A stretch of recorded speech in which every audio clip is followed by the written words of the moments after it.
Video शुरू करने से पहले मैं आप लोगों को बताना चाहूँगा डिस्क्रिप्शन और कमेंट सेक्शन के टॉप पे एक काफ़ी ज़्यादा कमाल की कॉमिक का लिंक है जो आपको काफ़ी पसंद आएगी, तो उसे चेकआउट करना मत भूलिएगा। अनडिफीटेड बहमूत एपिसोड नंबर 9 की स्टार्टिंग में हमें 7 साल पहले के आर्केडिया एम्पायर का सीन दिखाया जाता है, जहाँ पे फिल्फी अपनी फैमिली के साथ कहीं जा रही रहती है। तभी लक्स उसे रोकता है और कहता है चाहे कुछ भी हो जाए वो उसे बचा के रहेगा, वो प्रॉमिस करता है। ये सुन के फिल्फी दौड़ते हुए लक्स की ओर आती है और उसे किस करती है। फिर फिल्फी बताती है कि ये एक लकी चार्म है जो कि उसकी बड़ी बहन ने उसे सिखाया है और ऐसा करने से ये पक्का हो जाता है कि वो दोनों आगे चल के मिलेंगे। उसके बाद में वापस से वहीं का सीन दिखाया जाता है जहाँ पे फिल्फी गला दबा रही रहती है लक्स का।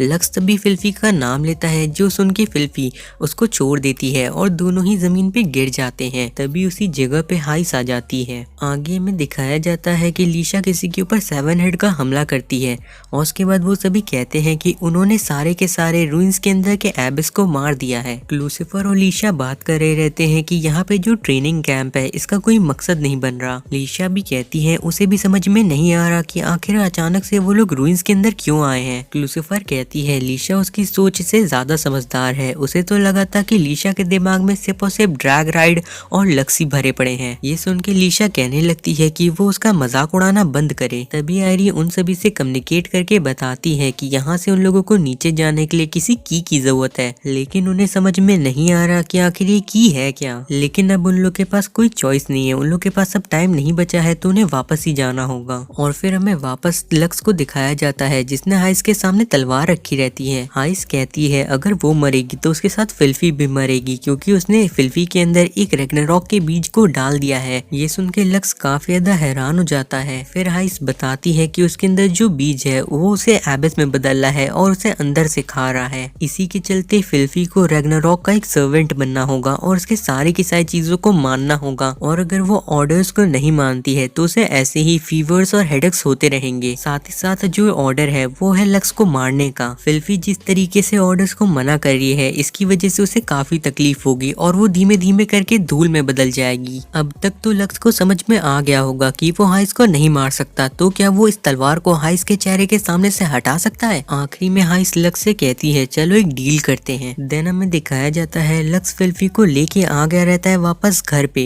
और वो हाइस की बातों को सोच रहा रहता है कि फिल्फी के पास ज्यादा दिन नहीं बचे हैं जीने के लिए। लेकिन अगर लक्स हाइस के काम को करता है तो फिर हाइस रैग्नारॉक की मदद से फिल्फी को बचा लेगी। लक्स को सिर्फ और सिर्फ रूइंस के सबसे नीचे के गेट को खोलना है जिसको खोलने के लिए एक की जरूरत है। फिर हाइस वहां से जाते हुए कहती है कि तुम उस लड़की का इस्तेमाल करो। लक्स तभी पूछने लगता है हाइस से कि आखिर वो है कौन। ये सुन के हाइस कहता है क्या लक्स सोच रहा है कि उसके बाल सिल्वर कलर के क्यों हैं लक्स के जैसे, लेकिन हाइस उसे बताना चाहेगा कि वो दोनों एक दूसरे से काफी अलग हैं। लक्स फिल्फी को देख के सोचता है कि आखिर अब उसे क्या करना चाहिए। तभी फिल्फी उठती है और कहने लगती है कि उसे भूख लगी है। ये सुन के लक्स मुस्कुराता है। आगे में दिखाया जाता है लक्स फिल्फी को खाना खिला रहा रहता है। फिल्फी बताती है कि उसे पहले का कुछ भी नहीं याद है। फिर फिल्फी कहने लगती है कि लक्स भी खाए, तो फिर लक्स कहता है नहीं उसे अभी नहीं खाना। तभी लक्स देखता है फिल्फी की आंखों की ओर जो कि वापस से पहले जैसी हो रही हैं। रूम के बाहर निकलने के बाद लक्स अपने हाथ को पटकते हुए सोचता है उसने सोचा था कि उसने फिल्फी को पहले बचा लिया था। तभी उसके पीछे आ जाती है हेडमास्टर। उसके बाद लक्स हेडमास्टर से कहता है उसने आज से 7 साल पहले फिल्फी को देखा था। तो हेडमास्टर लक्स को बताती है कि आज से पहले लक्स ने बचाया था फिल्फी को ह्यूमन एक्सपेरिमेंटेशन से, लेकिन उस टाइम पे फिल्फी की डेथ हो गई थी। ये सुन के लक्स कहता है ऐसा नहीं हो सकता, वो अभी भी जिंदा है। फिर हेडमास्टर लक्स को बताती है कि आज से पहले जब वो हेडमास्टर बनी थी तभी उन्हें पता चला कि फिल्फी असल में एक एबिस में बदल चुकी है।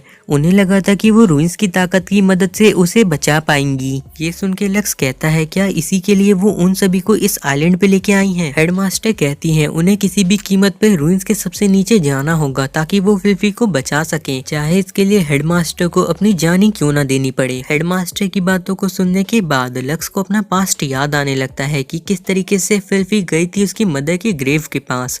लक्स उससे कह रहा रहता है कि वो उसे अकेला छोड़ दे, लेकिन फिल्फी उसे गले लगा लेती है और फिल्फी की गले लगाते ही लक्स रोना शुरू कर देता है। लक्स यही सारी चीजें सोच रहा रहता है बाहमूत में बैठ के। तभी वहाँ पे लीशा कहने लगती है कि वो दिन में सपने देखना बंद करे। फिर लीशा लक्स को बताती है उसने ओवर लिमिट को सेट कर दिया है, जैसे ही वो उसे रिलीज कोड भेजेगी वो ओवर लिमिट का इस्तेमाल कर पाएगा। और फिर लीशा जाने लगती है हेडमास्टर से उसे इस्तेमाल करने की परमिशन लेने। ये सब देख के आयरी कहती है उसे उम्मीद है कि वो दिन कभी नहीं आएगा जब लक्स को ओवर लिमिट का इस्तेमाल करना पड़े। तभी लक्स के कम्युनिकेटर से आती है फ्यूजल की आवाज, जिसे सुन के लक्स काफी हैरान होता है और साथ ही साथ आयरी भी। फ्यूजल कहता है सबसे कमजोर हीरो जिसने खुद को सैक्रिफाइस कर दिया और साथ ही साथ हार का सामना किया सिर्फ और सिर्फ अपने सपनों के लिए। लक्स फ्यूजल की आवाज सुन के तुरंत ही पूछने लगता है कि आखिर वो कहाँ पे है। फ्यूजल कहता है लक्स से कि उसे पता है ना कि उसे हॉर्न की वो आवाज ज्यादा पसंद नहीं है और अगर लक्स अपने बचपन की दोस्त को बचाना चाहता है हॉर्न को तबाह कर देना और साथ ही साथ रग्नारॉक को भी खत्म कर देना। लक्स कहता है कि आखिर वो इस बात पे कैसे भरोसा करे। फ्यूजल कहता है ये उसके ऊपर है कि वो इस बात को मानना चाहता है या नहीं। वैसे फ्यूजल के पास लक्स के लिए एक सवाल है। उसके बाद लक्स फिल्फी से मिलने के लिए जाता है, लेकिन फिल्फी खिड़की के पास खड़ी रहती है। लक्स को देखने के बाद फिल्फी कहने लगती है जब उसकी मदर की डेथ हुई थी तो उसकी बड़ी बहन काफी अकेली और दुखी हो गई थी, जिसके कारण फिल्फी ने सोचा कि वो भी नहीं मर सकती है। साथ ही साथ उस टाइम पे लक्स भी काफी अकेला और कमजोर था, लेकिन अब लक्स के पास काफी सारे लोग हैं जो उसकी चिंता करते हैं और उसकी बड़ी बहन भी लक्स के रहते हुए कभी भी अकेली नहीं होंगी। लक्स पहले से काफी ताकतवर भी हो गया है तो सारी चीजें अब ठीक ही रहेंगी और अब फिल्फी शांति से मर सकती है। लेकिन तभी लक्स उसे पकड़ लेता है और कहने लगता है कि वो अभी भी बहुत कमजोर है। वो उस टाइम पे इसीलिए लड़ पाया था क्योंकि उस दिन फिल्फी ने उसकी मदद की थी और इस बार चाहे जो भी हो जाए लक्स उसे सच में बचा के रहेगा। फिल्फी भी उसे पकड़ के कहने लगती है कि वो बिल्कुल भी नहीं बदला। आगे हमें दिखाया जाता है सभी लोग लाक रूशले से पूछ रहे रहते हैं की के बारे में।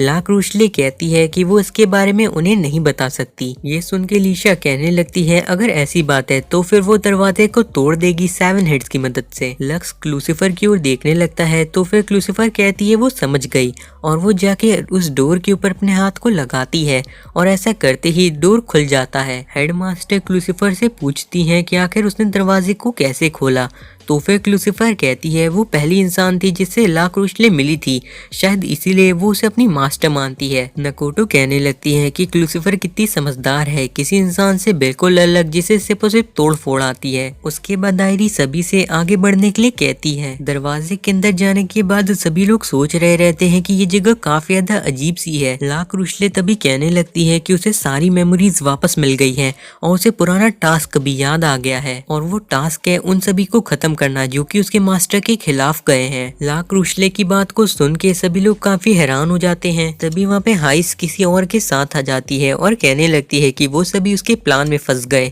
और वो इंसान और कोई नहीं फिल्फी रहता है। सभी लोग फिल्फी को देख के सोच रहे रहते हैं कि आखिर वो यहाँ पे क्या कर रही है। हाइस कहती है कि अगर वो उसे काफी जरूरी ऑर्डर दे तो उसके पास कोई चांस नहीं रहता है मना करने का, उसे वो मानना ही पड़ता है। फिर वो हॉर्न को बचाती है और वैसे ही फिल्फी अपनी तलवार निकाल लेती है, अपने ड्रैग नाइट में बैठ जाती है और तभी हाइस कहती है कि उसका ऑर्डर है कि वो उन सभी को मार दे। सभी लोग ये देख के अपनी तलवारों को निकालने लगते हैं। नकोटो आयरी और हेडमास्टर से कहती है कि वो उन्हें प्रोटेक्ट करेगी। तभी क्रूशले कहने लगती है कि वो किसी को भी इजाजत नहीं देगी अपने मास्टर के खिलाफ जाने की और वो वहाँ पे काफी सारे ड्रैग राइड्स को ला देती है। लक्स ये देख के काफी हैरान रहता है कि उन ड्रैग राइड के अंदर कोई नहीं बैठा रहता। फिर लक्स उन सभी से लड़ने लगता है। लक्स सोचता है कि ये तो नॉर्मल वाइवर्न है लेकिन ये काफी तेजी से मूव कर रहे हैं, क्या इनके अंदर ओवर लिमिट का इस्तेमाल हुआ है। दूसरी ओर सैलिस लड़ रही रहती है फिल्फी से, लेकिन फिल्फी बहुत ही तेजी से उसके हमले से बच के उसे उठा के फेंक देती है। तभी लीशा हेवनली वॉइस का इस्तेमाल करने लगती है। ये देख के फिल्फी अपने डिवाइन डायमंड मिसिंग फेट का इस्तेमाल करती है, जिससे वहाँ पे एक अजीब सा बैरियर सा क्रिएट हो जाता है। वो बैरियर जैसे ही लीशा के हेवनली वॉइस को टच करता है वो काम करना बंद कर देती है।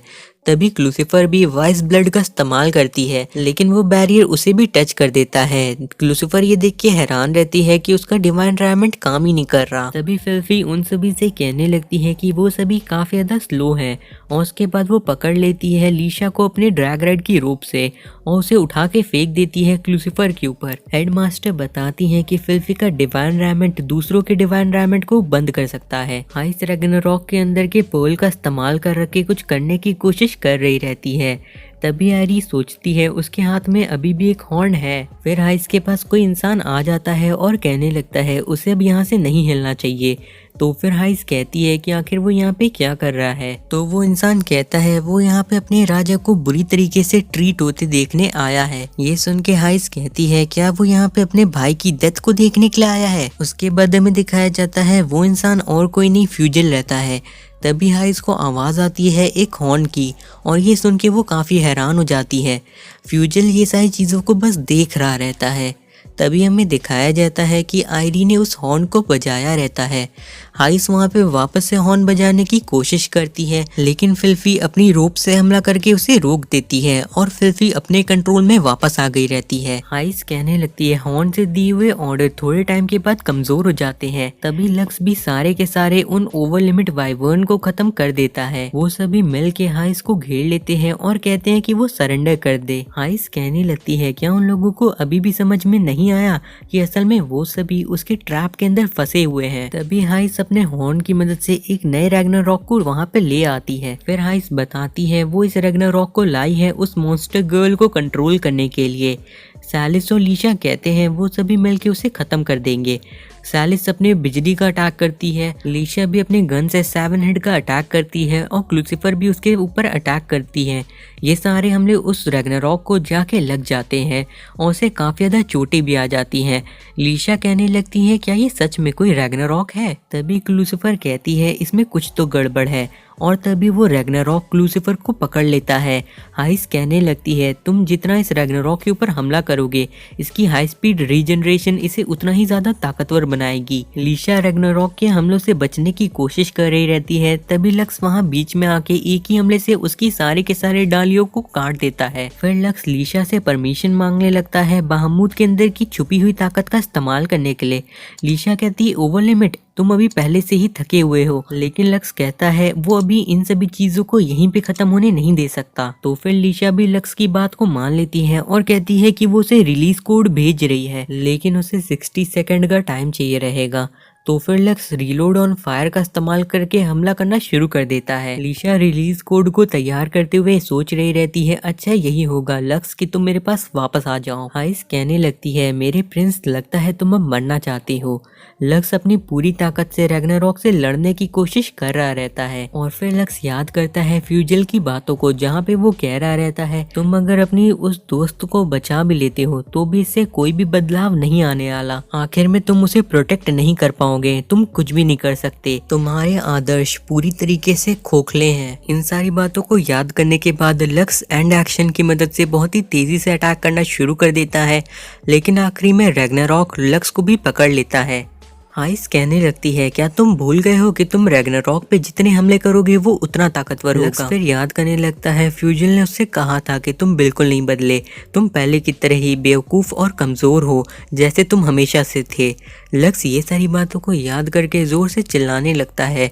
आयरी ये सब कुछ देख रही रहती है और उसे काफी चिंता हो रही रहती है। हाइस कहने लगती है सब खत्म हुआ बेवकूफ प्रिंस, अब तुम कोई हीरो नहीं हो, नया एम्पायर भी पहले की तरह खत्म होगा, वो भी तुम्हारी गलती की वजह से। लेकिन तभी फिल्फी कहने लगती है तुम्हें लक्स के बारे में कुछ भी नहीं पता तो तुम उसके बारे में इस तरीके से बात नहीं कर सकती। तो फिर हाइस पूछने लगती है कि आखिर उसे ऐसा क्या पता है। तो फिर फिल्फी कहती है लक्स हमेशा कोशिश करता है एम्पायर को बदलने की, चाहे इससे उसे कितना भी दर्द सहना पड़े। और फिर लीशा लक्स से कहती है कि उसने सारे इंस्ट्रक्शन भेज दी हैं लक्स को। और फिर फिल्फी भी कहने लगती है कि अब किसी और के लिए नहीं खुद के लिए लड़ो लक्स। ये सारी बातें सुन के लक्स उसे थैंक यू कहता है और उसके बाद लक्स कहता है ओवर लिमिट ऑन। इतना कहते ही लक्स का ड्रैगनाइट चमकने लगता है और वो सारी जगहों से छूट जाता है और लक्स का ड्रैगनाइट अब पहले से काफी ज्यादा ताकतवर हो चुका रहता है। लीशा ये सब कुछ देख के कहती है तो ये है बहामूद की असली फॉर्म। ये सारी चीजें देख के हाइस कहने लगती है ये नामुमकिन है। रैग्नारॉक जैसे ही लक्स को पकड़ने की कोशिश करता है वो खुद ही जलना शुरू कर देता है।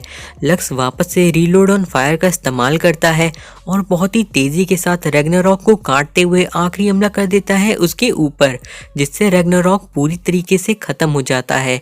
वो हमला इतना ताकतवर रहता है कि उससे रुइंस भी वापस पानी में गिर जाता है। आइस अभी भी सोच रही रहती है कि आखिर उसका रैग्नारॉक कैसे हार सकता है। फिर फ्यूजल कहने लगता है उन्हें अब यहाँ से चलना चाहिए, वो लक्स को नहीं हरा सकता, क्योंकि वो ये देख ही नहीं पा रहा है कि आखिर लक्स किस चीज को हासिल करने की कोशिश कर रहा है। एक ऐसा रैग्नारॉक जो कि लगातार ताकतवर होता जा रहा है, उसे किसी भी मामूली डिवाइन डायमंड से नहीं हराया जा सकता। इसीलिए उसने खुद को स्ट्रॉन्ग बनाया और उसके बाद अपनी खुद की ताकत से उसे हराया। और ये सारी चीजें कर पाना सिर्फ और सिर्फ बहामूद के ओवर लिमिट की मदद से ही पॉसिबल है। और फिर फ्यूजल सोचने लगता है तुम सच में मेरे सबसे प्यारे और कमजोर दुश्मन हो लक्स। वहाँ की जगह टूटने की वजह से क्रूशले की याददाश्त वापस चली जाती है और वो वहाँ पे सो जाती है। आगे हमें दिखाया जाता है कि फिल्फी आके लक्स के बगल में ही बैठी रहती है। लक्स कहता है कि तुम यहाँ पे क्यों बैठी हो, तो फिल्फी कहती है वो चाहती है कि लक्स जल्दी ठीक हो जाए। लक्स फिर फिल्फी से पूछता है क्या वो ठीक है, तो फिर फिल्फी कहती है बार बार हॉर्न की आवाज सुनने से वो अब उसे कंट्रोल कर पा रही है। लक्स कहता है ये सुन के उसे खुशी हुई कि फिल्फी अब ठीक है। फिल्फी कहती है वो इसीलिए ठीक है क्योंकि लक्स ने अपने प्रॉमिस को पूरा किया। एपिसोड के आखिर में फिल्फी लक्स को आई लव यू कहने लगती है।